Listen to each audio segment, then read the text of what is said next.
YouTube, welcome to Jackie's Literary Corner. I am Jackie, and it's time to talk about what I'm going to read in July. Or at least these are the current ones I'm thinking about reading in July. I don't know which one, if any of these were on that list of pile of possibilities video that I did in the beginning of June, but, I think some of them at least are. But these are the ones that I'm currently inspired to read, at least at the moment. Some of these are chunky books, so I probably won't get through them all, but I just grabbed the ones I was thinking about reading. First, I am currently almost done with Ship of Magic. I'm probably not going to get it done by the end of the month because, today I'm off, but then I have to work again tomorrow, and then I'm working the next day, and then I'm off on the 30th, and then the 1st. So, unless I read the whole day on the 30th, I'm probably not going to finish this before the end of the month, but that was not the goal. This is just one of those really long books that I have been meaning to pick back up again. But I am really enjoying this. It's been a while since I've, been reading not that I haven't enjoyed all my books that I'm currently reading, but some, will take me more time, or some I'm not in the mood for, but I still want to read it. But it's been a long time since I wanted to, a book where I just breezed through it. Not like rushed it or anything, but just really want to keep going. Like, don't want to stop. And the only reason I'll stop is because, like, I have to go to the bathroom, or we have to eat, or, like, I have to go back to work. Or, like, I know that as soon as, my dad or mom comes home, they're gonna turn on the TV and make noise and stuff like that, and I don't like stopping in the middle of a chapter. I like to either stop at a page break or stop at the end of the chapter. I don't like stopping where there's no page break. And so, like, I was thinking about reading the next chapter of this. I had, but then I didn't know when my dad would be coming home from golf. So it's like, let me just stop there, so I don't find myself stopping them in the middle of a chapter. And, I also look for page breaks, too, throughout the chapter. And there weren't any, there were eventually, but there were several pages before there was a page break, so I was like, I didn't want to take the risk of stopping them in the middle of the chapter. So I just put it down for now. I think I probably should consider reading it in bed tonight. And then, I'm still going to bring it with me to work so I can read a little bit at work, even though I'm going to probably only get through, like, a couple pages, because I only get 15-minute breaks, so that's not enough time. And then I'm trying to eat my sandwich, which is my snack, so it slows me down a little bit. And then sometimes they'll have the TV on in the break room, and I can't just be like, guys, can you turn on the TV so I can read? Sometimes I wish I could do that, but no, that'd be rude and unfair. So I'm probably gonna be taking this into July, which is fine. I'm still, it will be awesome to, conquer this book, to finish it. Even though it's not a hard read, it's not like trying my attempts at reading Ulysses. It's not like that. This is a very easy, as, you guys probably know that this Robin Hobb is very easy to read.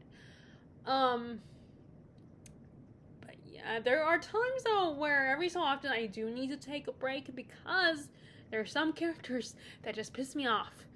Like Kyle Haven. Oh my god, I cannot stand him. I want to punch him in the face. And then there's Malta, which, I ranted about her in the last video. Actually, I probably ranted about Kyle, too. But, oh my god, Malta is she's such a brat. And like I said, I want something to happen to her that will make her realize the whole world does not revolve around her and her being a woman. And, yeah, and I didn't remember exactly what age she was. But the girl's only 13.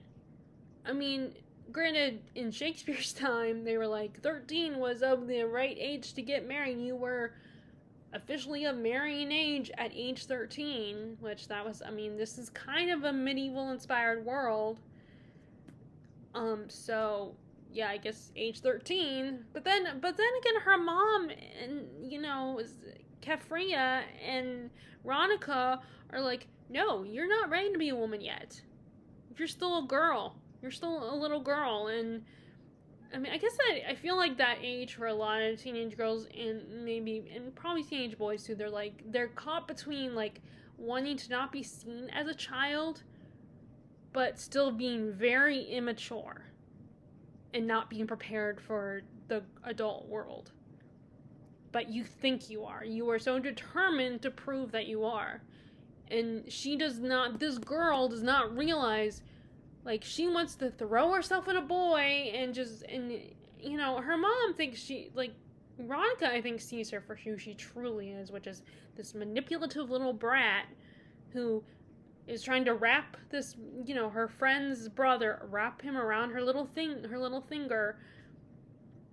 And, her mom is more like trying to protect her, and I don't think she needs a protection. I think she needs to be set down and be like, guess what, honey? You're not an adult yet. Yes, you are a little girl, whether you think you are or you're not, because you are not an adult. Maybe you're not a child, but you're not old enough to be an adult. You're in that in-between stage. So, again, sorry, I know this is meant to be a TBR, but oh my god, that I was just reading this, and what Wintro, that kid cannot catch a break. He finally temporarily escaped his father, and like something already has happened to the kid that I feel, he's gonna run into his father's he's gonna cross paths with him and his father again. Although so I plan to jump into this book, the second one, Mad Ship, right away, because I have got to break this habit of taking years before I read the next book. I'm determined to break that habit, so I'm determined to make sure I read this as soon as I'm done with this. But I already read the back description of this one, so I kind of spoiled something a little bit in this book. But I'm not surprised by it. It's not like, oh my god, I cannot believe it's gonna happen. I kind of had a feeling that something like that was gonna happen. Like, it makes sense. So it's not a surprise. But yeah, I am just loving this book. It's so much, and just reading this, I think this is the perfect book to read, like, because of its setting. I think it's perfect to read at the pool or to read on the beach. Of course, with the beach, you have to worry about sand getting on the book, but, if you don't mind that, or if you're careful, you might be able to avoid it. But anyway, but yeah, I am so enjoying this book, and I'm just, it gives me such an exciting feeling, because I want to keep going. I mean, sometimes the funny thing is, with books like this, sometimes, it can be a slow start, but then, and I read a lot of it, and then I put it down, and then I come back to it, and then once I come back to it, and really get into it, like, give myself more time to get into it, because if I only read a little bit at a time, then that's not going to be enough time for me to get fully immersed into the story. But if I have it where I'm, like, not working, and I have time, or we're not, I'm just sitting and have plenty of time to just sit there and read, then that could potentially give me enough time to get into it. And then all of a sudden I'm like completely immersed in the story and just want to keep going. Like, I have the momentum to keep going. So that could potentially happen with this too, where I'll start it and then I'll put it down, and then start again, and the momentum would pick up, and the desire to keep going. But as of right now, my plan is to pick it up as soon as I'm finished with this one. So that's one of the books I'm definitely reading. I'm going to be taking into July, and hopefully it will only take me the first week of July. Which, that's the other thing. Like, my nephews and niece will be visiting, So I probably this first couple of weeks I won't get as much reading time. I mean, I'll get a little bit. So I'll have to be very careful with, like, there's a word for it whenever you have to organize your time. Manage my time. I'll have to manage my time and take advantage of the reading time. Make sure I am careful with and make, don't maybe instead of getting on the computer, read instead. But that I always have trouble because I always have trouble balancing between getting on like BookTube, watching BookTube videos, because that's really nowadays is the only thing I do. That's not true because I do get on Instagram a lot, but most of the time my Instagram time is like during bathroom breaks at work, which might be gross. It's probably gross sounding, but I'm sitting down, so it's my chance, and I mean it's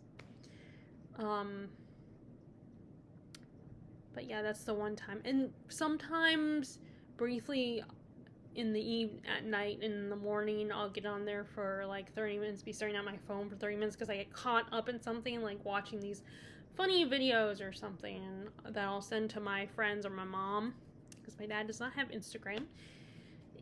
And so yeah, I do Instagram too. But other than that, it's just YouTube. YouTube and Instagram is most of my social media time is. And forgot why I brought that up. I hate when I do that. I'll all of a sudden get into explaining something, elaborating on something to you guys, and then my original point will get lost. I was talking about managing my time the first week of July, because we'll have family visiting. So I'll have to make sure, instead of doing those things, getting on, I'm going to use that time to read. Because, and also maybe if we go somewhere, I'll use that to read as well. It's also kind of hard because I want to, I'm trying to spend time with my nephews and nieces. Now, during the day, my nephews they're doing a little camp here, a little golf camp while they're visiting during the day, so it'll be just just as girls. But there'll also be times where we'll be hanging out, and I'll probably spend time with my niece and read to her or something like that. Unless, I always take advantage of the times when my sister and my mom let them watch TV or something, and I'll take advantage of that. But I don't want to, even though I'm reading and it's better than looking at social media, being on social media, reading is better than that. But it's still, not paying attention to family. So I just have to be very selective of, prioritizing my reading time when they're here. But anyway, so yeah, I'm gonna finish Ship of Magic and then get to Mad Ship. And then it is Jane Austen July, and I've said multiple times I still want to participate in that. So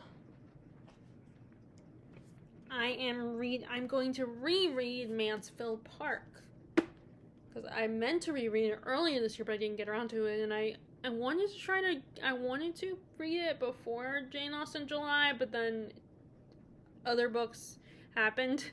So I am going to read it for Jane Austen July. It's my reread, because I've already read Emma 3 times, and that is the group read for Jane Austen July. But I wanted to, so I didn't want to read that one. As much as it's my favorite, I want to read a different Jane Austen novel, reread a different Jane Austen novel, so I'm rereading this one. And this will probably be my third time for this one, too. But in case this particular one it's not a fan favorite, it isn't the Austenites' favorite. A lot of them prefer either Emma or Pride and Prejudice. But this might be my second favorite. I mean, unless you count Pride and Prejudice. So I guess Pride and Prejudice is probably my second, and then Mansfield Park was my third favorite. I always think about it every so often how I would put them if favorites, you know, a tier ranking list of Austen's novels that I've read. And I love Pride and Prejudice, so part of me feels like it would be my second. But then it depends on which one I'm reading. But Emma's still my favorite. But this one, Fanny Price is living with her aunt and uncle because her parents cannot take care of her because they already have so many children. So they send her to live with her rich aunt and uncle. Her uncle is he's not a sailor, but he manages a seafaring business. He's like, actually, he's like the Vestrits, I guess, without the magic. He's a trader, or selling, actually probably leaning more towards what Kyle Haven wants to do, with a slave trade. And so Fanny is, her cousin, she doesn't have the best relationship with her cousins except for her cousin Edmund, whom she's got a crush on, she's in love with. And yes, back then you married cousins. You're in love with cousins. And these new people a brother and sister move in next door and start, kind of messing with the family a little bit, like manipulating them, like it's the Crawfords. Mary Crawford kind of woos and befriends the cousins, and particularly Edmund is infatuated with her. She tries to become friends with Fanny, but Fanny's onto her. Her brother, I cannot remember. I used to know what the brother's name was. Now I can't remember. That's why I need to reread it. Her brother gets between the two sisters and, manipulates and tricks them, gets them to fight with each other. And then when they're both taken away from him, he goes after Fanny.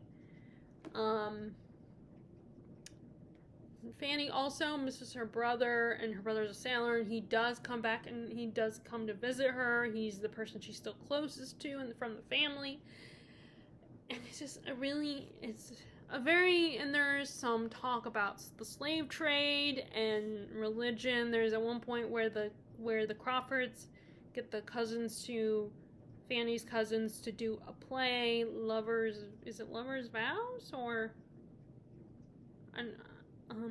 that might be the play, I can't remember, but either way, it was a play that wouldn't have been acceptable back then, would not have been okay.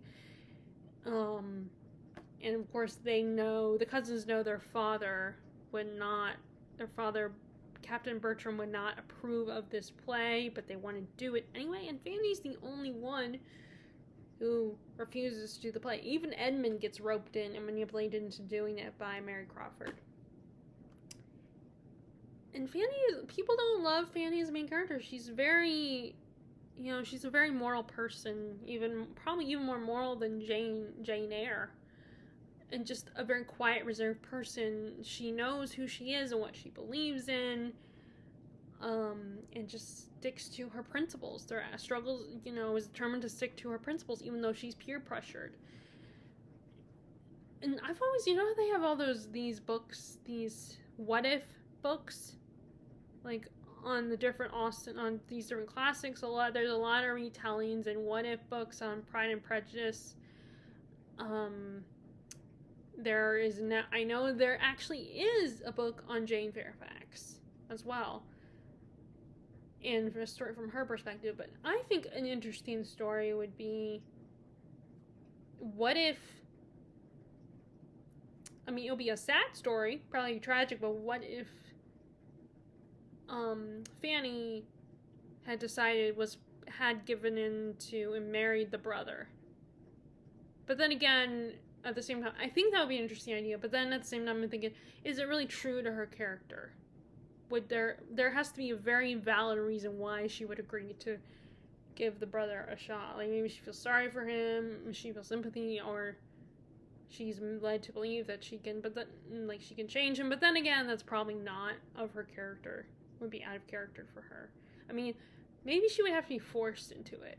I don't know, but that would be like, what if that'd be a way that they could go out without not being true to Fanny's character, is Fanny's core, which is like, maybe the uncle forces her into the marriage. But anyway, it doesn't matter because that book does not exist. But yeah, I'm gonna reread this because I like this one. I know not a lot of people love it. Not a lot of people love like Fanny. I think she's kind of like compared to, you know, Emma or Elizabeth or Marianne. But I like her. She reminds me of Jane Eyre a little bit. So I'm gonna read this. I'm also going to read, as you guys saw, Jane Austen's Juvenilia, The Complete Juvenilia, and I think I spelled it wrong. Yeah, I think I spelled it wrong when I wrote it on a comment on saying what I was going to read. Like I said, this book is kind of looks more like something you would be assigned, like if you were taking a class on Jane Austen, this would be the one that they would assign you. This would be the book they would give you to read her Juvenilia. Because it's a text with critical analysis in there, like, and it's a big print too. But so it's like a version of her work, but like all the, you know, I think some notes and stuff. And I noticed, okay, so I was just flipping through the pages and I noticed there were words crossed off and stuff. So I'm wondering if this is a version like that they kind of put, like, maybe they turned her actual manuscript, even with the crossed out stuff, into like books or whatever, so you could. But this will be interesting to read because I'm very excited to read this, to read some of her Juvenilia. I hear a lot about her work, you know, her Juvenilia, how from people like Katie for Books and Things, and how it's really entertaining and fun, and just it's kind of fun to look back on how she started. Which actually, that reminds me. So another book I want to read in July that kind of, it's, I don't know if I could really fit it into, you know, fitting into one of the prompts. But thinking of mentioning Katie here, I'm going to finally pick up her book, The Trouble in Miss Montgomery Hearst, which was, it has, you know, it has a quote, but then it adds a little extra, the famous quote that how Pride and Prejudice starts. There's a lot of blurbs in here that, you know, it says it's read with biting humor, reminiscent of Austen. I think it's the same time period. And it says a love letter to Jane Austen, Elizabeth Gaskell. So I thought, you know, I could make it work. As part of the Jane Austen July. And then I kind of wanted to also pick up her the other Bennet sister and read that one as well. So we'll see. I might pick up that one, but like I said, I have other books here that I want to check out and possibly read. Let me go ahead and read the back. In case you guys don't know, let me go ahead and read the description. Summer of 1841. It was the marriage season in the county of Wickenshire, and Miss Amelia Ashpoint isn't sure she can face yet another ball. But now that she's reached the grand age of 23, time is apparently running out. Her father is anxious to secure her a husband and has set his sights on Mr. Montgomery Hearst of Ratcliffe Park. Only Mr. Hearst has just announced his engagement to somebody else. To the great consternation of Wickenshire, the county's most eligible bachelor is about to marry not only an unknown stranger, but a widow with 3 children, peculiar manners, and no ancestry to speak of. Ooh. Oh. Well, I did not know if she's a widow. That would be even more interesting. There's no ancestry to speak of. Society is appalled and intrigued. Meanwhile, Amelia Ashpoint has no interest in marriage at all. But in this community that thrives on gossip, it is clear that nobody's business is their own. And while society has high expectations for Amelia, her heart is drawing her in a very different direction. I am curious and excited. I had just watched, Katie had just had her 10th anniversary of her channel, and she did a question and answer session. She kind of divided it into 2 parts, and I just watched the second part, where she talks about, the process of writing and getting published, editing, and all that kind of stuff. And so she talked a little bit about the book. And she even had to do a caveat of spoilers for the last 2 questions for her book. And the last 3 questions. So I didn't finish the video, unfortunately. But anyway, I feel like I should probably read it then, so that next time I won't if I don't accidentally watch the video, remembering that it spoils the book a little bit. And like I said, I might read the other Benedict Star. I've been meaning to reread that. So we will see. I don't know. But that was one of those books that took me a while to read, not because it's boring, but because it's a long book. So we will see. Okay. Also, I was planning on picking up Moby Dick, and I tried to read a little bit of it, but my mistake was reading it in bed, and been really tired, so I put it down. But I did read 2 chapters. One of them was kind of explaining about sperm whales, and then the other one was kind of them seeing whales. The next chapter was shorter, and they just saw some sperm whales, and they decided what to do, how to respond to that. Unfortunately, the next chapter is a long one, so I just stopped reading. I couldn't read it because I knew I was going to fall asleep. So, like I said, it's not hard to read. It's just there are some chapters that talk about, whaling and the history of whales and stuff, and, you gotta decide, is that gonna be of interest to you or not? And I know, and maybe it will, maybe it won't.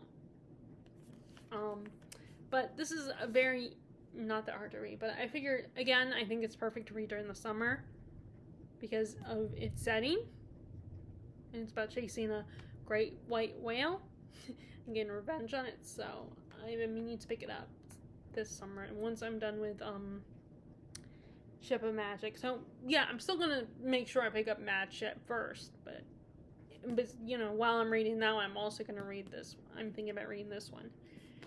So who knows? I might only get through these. Or I'm not gonna finish Mad Ship. And I know I'm not gonna finish this one, but I do want to pick it up and start reading it again. This is Stephen King's book about kind of a there's a virus that wipes up half the population, and you have these 2 groups. You have this one group led by this man in black. I think it's Randall Flagg, who, if you read The Dark Tower, you know who that is. Oh, Dark Tower and Eyes of the Dragon. And you also have the other group is led by, let me see if it says her name in the back, Mother Abigail, who's the oldest living woman, and she is a healer. And let's see. She wants peace. Okay, so they're basically 2 opposite sides, and I'm thinking I imagine shit's gonna go down at some point. They're gonna crash into each other. But anyway,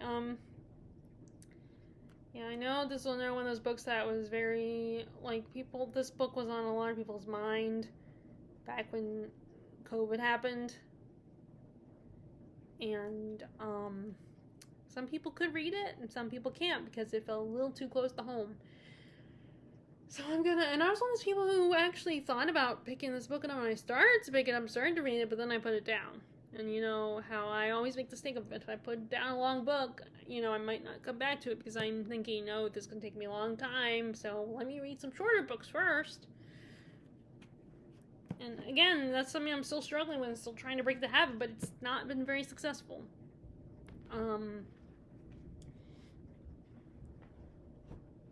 And then we have, so next is this one I really been determined to pick up, but I've been procrastinating it because I want to give this book some attention and help out if I end up enjoying this book.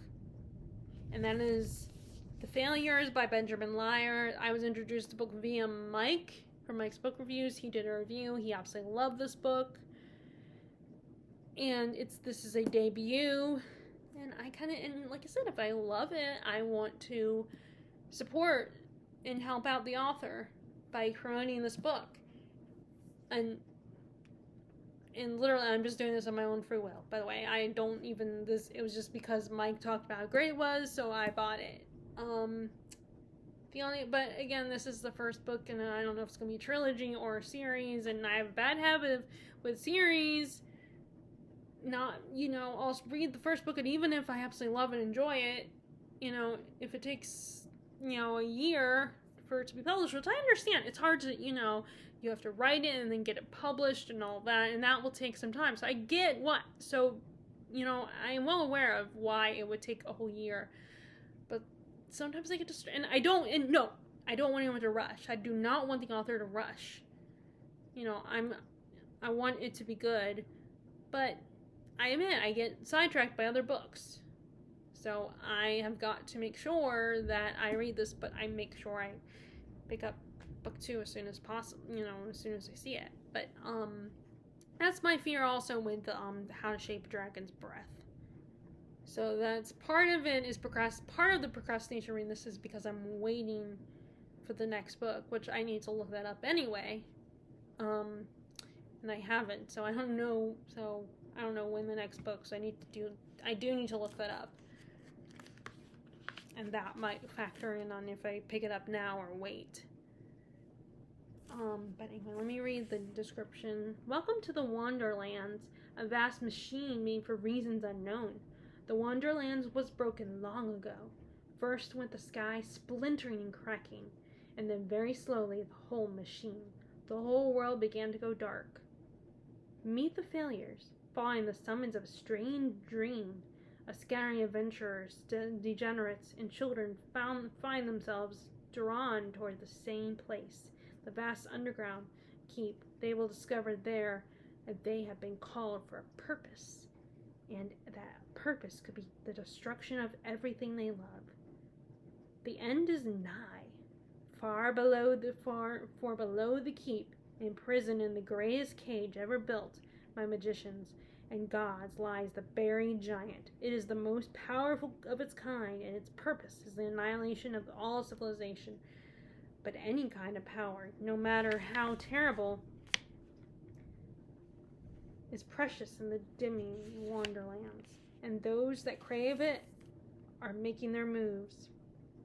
All machines can be broken, and the final cracks are spreading. It will take only the careless actions of 2 cheerful monsters to tip the Wanderlands towards an endless dark, or help it find its way back to the light. It sounds so cool. The other thing is Mike did warn that in his review that it's it's kind of one of those books where you get into it, you start reading, and you're very confused. You just have to give it some time. But anyway, in fact, I'll post a link to Mike's, if I remember, I will post a link to Mike's review of the book. Or, I'll find it and post a link so that, yeah, I'll do that. Just so, so you can hear from him, his thoughts on the book as well. Because I haven't read it. So at least he's read it, so he can give you a more thorough opinion on the book. But anyway, so I want to read that. And then we have, so one nonfiction, I know that I talked about reading, picking up the continue with Jefferson of Life, Thomas Jefferson of Life, because of July 4th, but I haven't felt the urge to read it. I mean, I do feel like I need to just start reading it. That's the problem, is, like, I'm caught between feeling like not feeling it right now, but then at the same time, I keep thinking, well, once I start reading it, I could potentially get into it.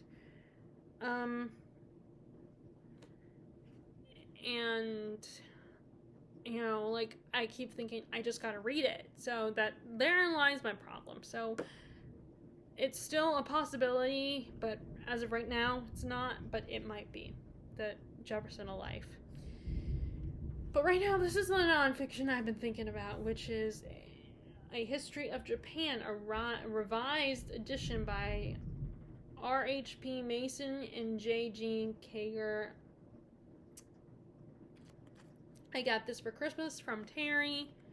So, in this newly revised edition of their classic work, Mason and Kager trace the enthralling evolution of modern Japan from its early prehistory through the post-Cold War period to the collapse of the bubble economy in the early 1990s. New findings shed additional light on the origins of Japanese civilization and the birth of Japanese culture. Not merely a chronology of wars, imperial successions, and treaties. A History of Japan provides an in-depth analysis of religion, culture, and arts of the Japanese people from the 6th century BC to the present. This contemporary classic, now updated and revised, continues to be an essential text in Japanese studies. So I'm excited to read this. Learn more about Japan. And,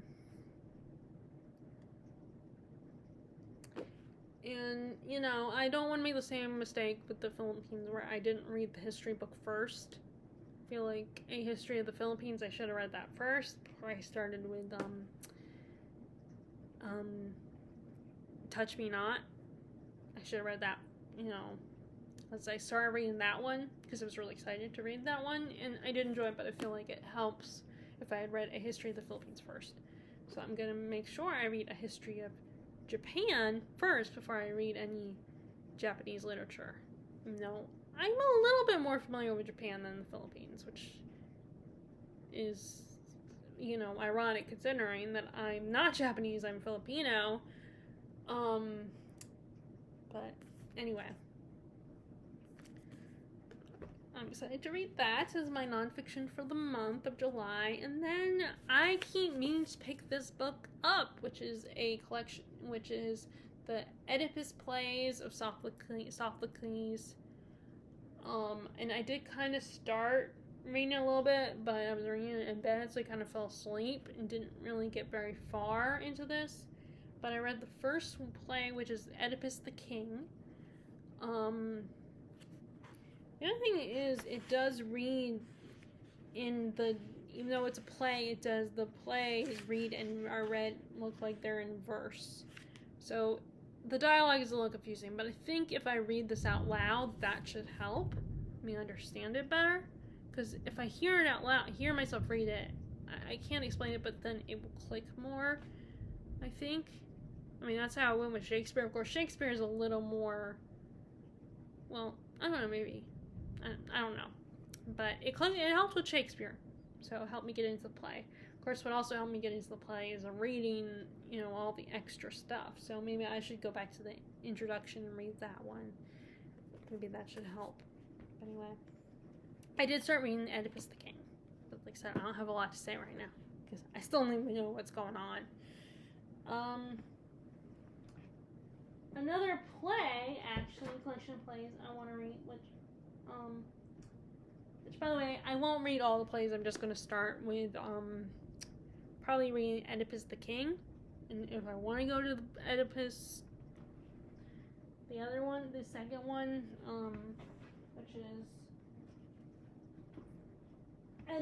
which is Oedipus at Colonius, I might read it. We will see.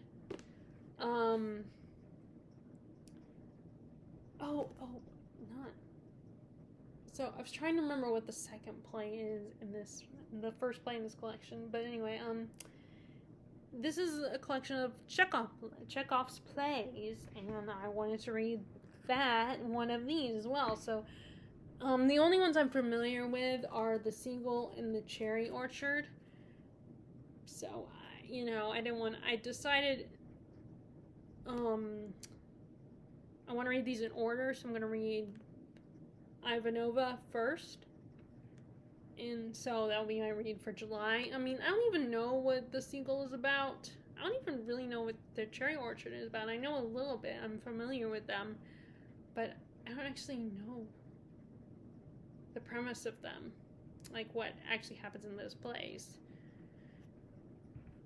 So all of these are kind of new to me. But like I said, The Seagull and The Cherry Orchard are the only ones that I've heard of. Let me put it that way. So I'm thinking of reading. So I think I want to read. Like I said, I want to read these in order. So I'll read Ivanova this month and maybe get to The Seagull. I mean, I don't know. Maybe I should just read The Seagull first because seagulls. You think of the beach. So it might work with the season, but we will see. I mean, I can still get to it, possibly. So I can't really tell you. I mean, let me just go ahead and read the back of this collection. So at a time when Russian theater was dominated by melodramas and farces, Chekhov created a new sort of drama that laid bare the lives, loves, and yearnings of ordinary people. Ivanova depicts a man stifled by inactivity and lost idealism. Ooh, that should be good. So maybe I will read that one first. The Seagull contrasts a young man's selfish romanticism with the stoicism of a woman cruelly abandoned by her lover. Ooh, sounds interesting too. There's just one sentence description. With Uncle Vanya, his first fully mature play, Chekhov developed a unique dramatic world, neither tragedy nor comedy. Wonder what now. I'm trying to figure out what that's about. Three sisters, Prozorov sisters, dream of going to Moscow to escape the monotony of provincial life. I can never figure out how to correctly say that word. Monotony or monotony. I mean, it looks like monotony, but I wonder if it's monotony. A provincial life with his comedy, The Cherry Orchard. While his comedy, The Cherry Orchard, portrays a character is futilely clinging to the past as their land is sold from underneath them. So they all sound really good. They all sound interesting. And I'm excited to read all of them. Peter Carson's moving translations convey Chekhov's subtle blend of comedy, tragedy, and psychological insight. So this is translated by Peter Carson. So yeah, I'm excited to read those. Okay, so almost done. We got 4 more to go. Okay, so I know this one was definitely on my list of summer possibilities, and that's Ramayana. A shortened prose version of the Indian epic. I feel like India is reading that during the summer is kind of fits because it is a hot climate in India. So I'm thinking weather-wise, it would kind of, fit the season, summer for us. And again, as I told you guys last time, what was really exciting about this is I realized that this is the same story that Sarah in The Little Princess tells Becky and her friend when she's living in India. Although I think her friend would know the story. That little boy would know Ramayana because it's an epic in his country, but maybe not. But I would be thinking his parents would tell him the story. But granted, I don't know if that kid. I don't know a lot about that kid. I feel like I should read A Little Princess because I remember, and I do know that my adaptation, the adaptation I love and that I had of A Little Princess is different from the original book. Like the Shirley Temple one, I believe, is a little bit closer to the actual book plot. But anyway, and it's because it's a shortened prose version. I think it would potentially be a quick read. This basically will be a situation like in The Tale of Genji, where that was a very quick, because it was a shortened version of the big epic. Also, that reminds me of, The Pillow Book. Sorry, I don't know if you guys can hear that, but it's thundering, and now I'm worried that the electricity is going to go out. So hopefully I'll be able to finish the video before that goes out, but I really hope it doesn't, because we still got to eat dinner, and I don't want to be in...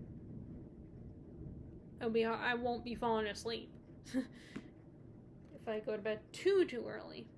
But anyway, I guess my dad and I can play a game or something. Anyway, so yeah, I'm thinking about this as well. There's some, I'm trying not to prioritize shorter works over longer works just because I'll get through shorter works quicker.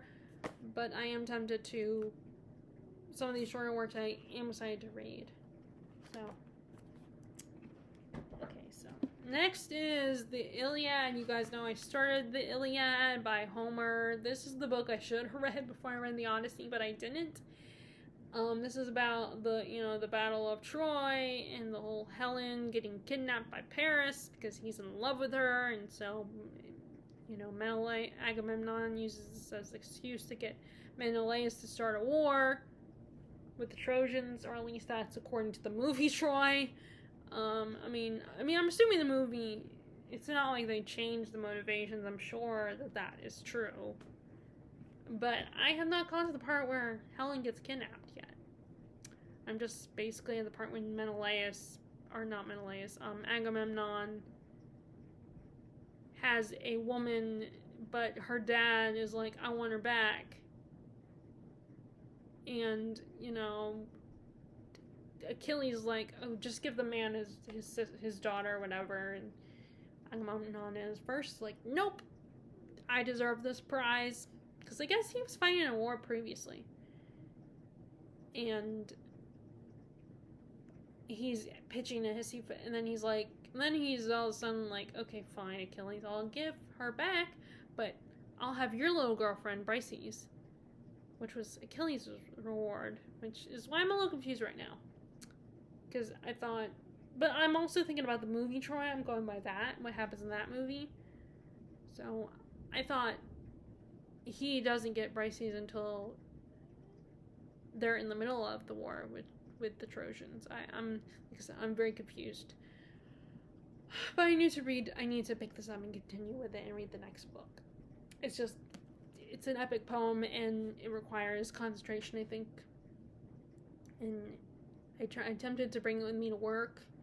And even though, and like I said, it's kind of hard to read books like this at work because first I only have, 15 minutes of reading time and cut it. And there's like 5 minutes it takes me to get to the back where the break room is. And then, unless I speed walk, and even then, it still cuts my time a little bit. I mean, I wish teleporting was a thing. I wish people could teleport. And sometimes the TV's on. And on some occasions, people are in there talking. So, reading a book like this at work does not work out. Anyway, but I do need to pick this up. I don't think I'm going to finish it during the summer, unless I only read this book, which will not be happening. I don't think I'll finish it. And even then, I still don't think I'll finish it, but I would get more of this read if I had read this book only.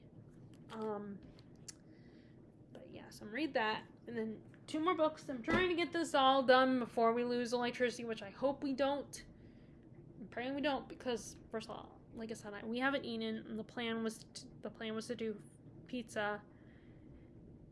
And then on top of that, I don't want to go to bed I still gotta take a shower, my second shower, and I don't want to go to bed super early because then I will never fall asleep. And if you go at the power out, I won't have anything to do because I won't be able to read. So hopefully the power won't go out on me. Okay, so the last 2 books I'm thinking about. I've been inspired. I've been thinking about picking this one up again too. This is Buddenbrooks by The Decline of a Family by Thomas Mann. Translated, so it's German. I think he's German, and it's translated by John E. Woods. I was reminded of this book that I have it because Emmy did a whole reading blog where she and Caroline, for their book club, they read his other book, Magic Mountain, I think it's called. Mountain of Magic. I think it's Magic Mountain or something like that. They did their whole reading blog of reading that. So it was like, I don't have that book, but I do have this book. And you guys know this was one of the books I hauled because I originally had the Everyman Library edition, which is a hardback edition. And at first I was, I'm like, let me just keep it. But I kept seeing this version, this paperback, and I was like, I'm just going to buy this version and then donate that back to Givens. Because, I like those, I like that nice, I think the aesthetic of them is really fancy and nice, but, it's a very simple design, and I like it, but then it's a hardback book. So I'm slowly kind of changing out my hardbacks for paperbacks, as you guys know. But there are some where, like I said, I have the failures and Katie's book, which the paperback just came out. It's like I should have waited. But anyway, that was after my birthday, so. But yeah, I've been thinking about this one. And as I talk about each one of these books, I'm like, ooh, let me read it now, but then I have all these other books, so I'm just like, and I know in the end of the day, it takes me just starting to read it. Like, I feel like I just need to start it, just to start one of these books, but then, I'm tempted to, I'm watching the show Legion, and then, like, I like watching BookTube videos, and it's just, I have to make it, do I do that, or do I read? Which I know for a lot of people, you would think the easy choice would be to read, but like most millennials, I'm addicted to social media. Okay, even in my defense, that's a little harsh. I wouldn't say I'm addicted, because I have been able to walk away from it, but there was a time when I feel like I probably was. But yeah, I'm still like using it and watching YouTube videos and, watching TV and movies. But anyway, so there's that. And then the last book, good news, I'm on the last book. So hopefully, of course, watch the power go out just as soon as I start talking about this. So Armadale by Willie Collins. I decided to pick this one up. It was between this one and the Moonstone. But this one has a ship, what looks like a ship on it, maybe even a pirate ship. So I was like, let me just go ahead and read this one. Because, the setting, I can see this being a summer set, a good summer read, with the setting and everything, like, if this is the setting, like, out at sea. Okay, so let me read the back of this one, because this is probably not as known as the Moonstone or the Woman in White. Okay, so one of the finest plotters in 19th century literature and one of the originators of the English detective novel, Wilkie Collins, 1824 to 1889, was a figure of immense importance in the creation of...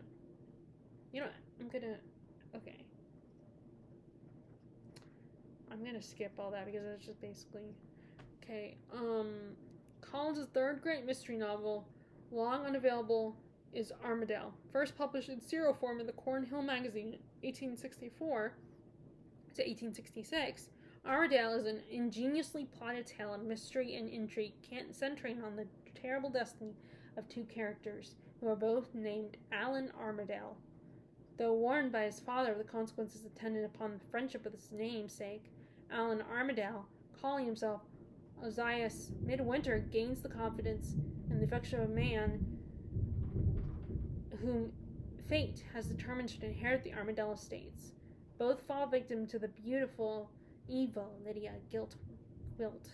And the suspenseful story moves surely and inexorably to its chilling conclusion. Okay. And the rest of it's just like talking about this particular edition and everything. So this was one of the books I started reading, but then, I got sidetracked and lost interest. And again, it's one of these situations where I feel like I just need to read a good chunk of it and let myself get immersed in the story. Give myself some time to get immersed in the story. So far, those are the ones I'm thinking about reading. Love to know, as always, would love to know what you're thinking about reading for July, or maybe you don't have any plans and you're just going with your gut. Would love to know that too, and would love to know what you're currently reading to end the month of June, and what are there any books that you're going to probably take into July. And I hope you're enjoying your summer, not just your reading, but your summer activities. And I will talk to y'all later. All right, bye.